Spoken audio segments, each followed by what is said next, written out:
Good day, everyone. I hope that we are all adjusting well to this online learning environment. Anyway, I am Isa Bunsalagan. You can call me Ma'am I since I will be your third facilitator for today.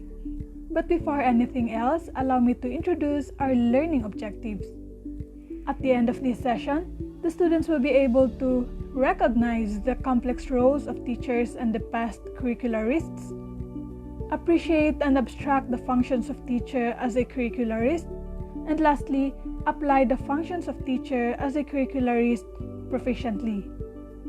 As we all know, other facilitators already discussed the global education, the global teacher, and the curriculum in school. At this point, I will be discussing the teacher as a curricularist. So why do the students need to learn this topic? Labeling curriculum as a heart of schooling, recognizing classroom as the first place of curricular engagement, and acknowledging curricularist as a navigator of students in education, the teacher as a curricularist is necessary for the students to learn the implied value of teachers, catalyst of change, since the first school experience sets the tone to understand the meaning of schooling through the interactions of learners and teachers that will lead to learning. We may think that teachers do not play a complex role in education, but they actually do. In fact, they do a series of interrelated actions about curriculum, instruction, assessment, evaluation, teaching, and learning. A teacher is involved with curriculum continuously all day. However, very seldom has a teacher been described as a curriculum continuously all day. Have you ever wondered who originated the curriculum? Who are these people who show an interest in making the curriculum? Who are these people who give concern to the betterment of the future education? According to Hayes in the year 1991, these are the most influential curricularists, the individuals who develop curriculum theories. Number 1 is John Dewey. For him, curriculum should ultimately produce students who would be able to deal effectively with the modern world, and that curriculum should build an orderly sense of the world where the child lives. Hilda Taba, on the other hand, is the developer of the Taba model of learning, which is used to enhance the thinking skills of students. There are 7 steps under the Taba model. First is the diagnosis of learners' needs and expectations of the larger society. Taba believed that teachers were aware of what their students need, so they should be the main creators of the curriculum. Second is the formulation of learning objectives. This is where the development of overall goals happens, and so it originates from a variety of sources such as the demands of society and the need for students. Third is the selection of the learning content. In this curriculum model, Taba believed that the content should match the objectives. Fourth is the organization of learning content, in which it is organized based on the students' achievement levels. Fifth is the selection of the learning experiences, wherein instructional methods must keep students engaged. Learning experiences are created so that they develop multiple objectives such as thinking, attitude, knowledge, and skills. Sixth is the organization of learning activities. This is where the learning experiences are organized to allow continuity of learning.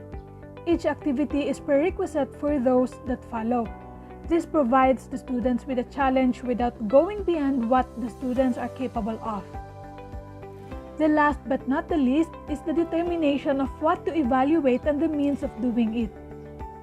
In this step, students' progress is monitored throughout of the year. Evaluations are included at different points to help teachers and students plan and adapt learning activities to meet the objectives. Taba believed that there must be a process for evaluating student achievement of content. The third most influential curricularist is John Franklin Babbitt. For him, the curriculum was a way to prepare students for their future roles in the new industrial society. Thus, he created 5 steps for curriculum making. First is the analysis of human experience. This is about separating all of human experience into major fields. Second is the job analysis. This step is where the fields were broken down into more specific activities. Third is the deriving objectives. The third step was to form the objectives from the abilities needed to perform the activities. Fourth is the selecting objectives. This is where the objectives are selected from to find ones that would serve as the basis for planning activities for the students. The last step is the planning in detail. This is where teachers lay out activities, experiences, and opportunities that would be needed to obtain the objectives.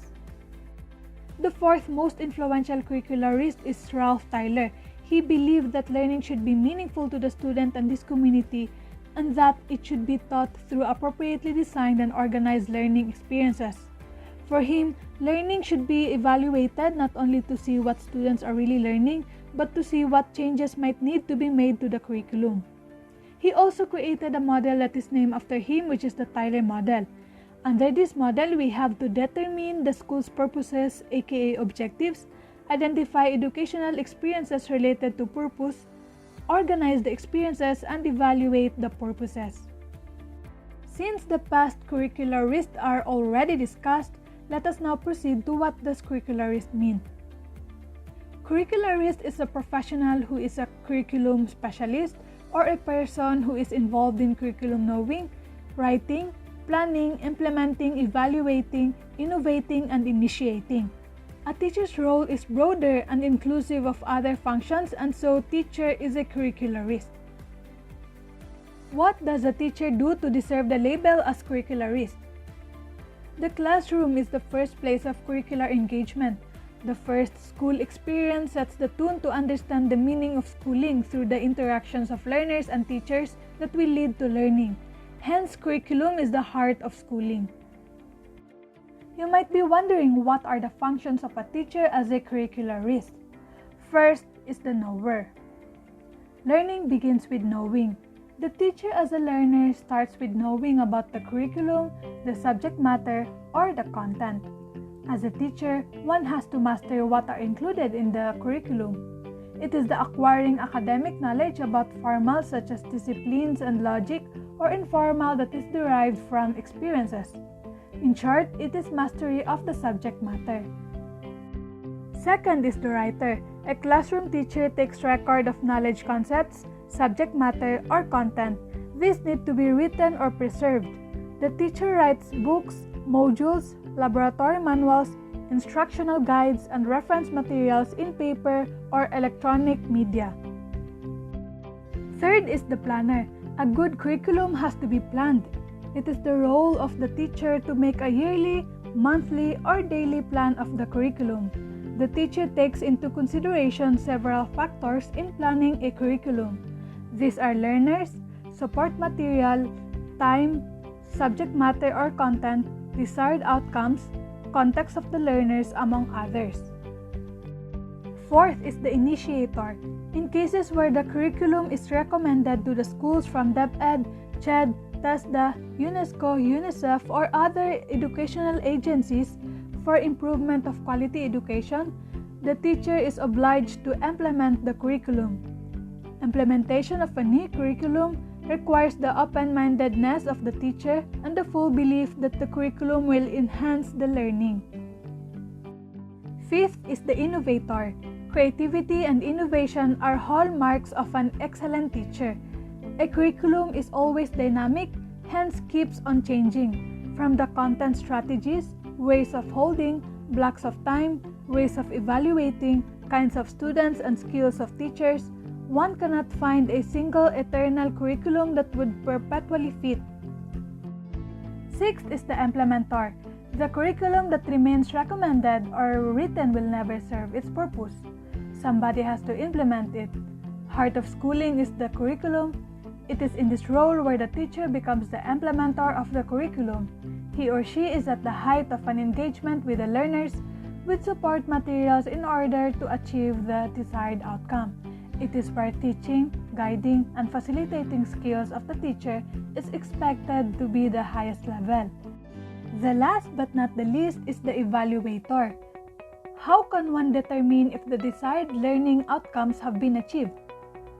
Or is the curriculum working?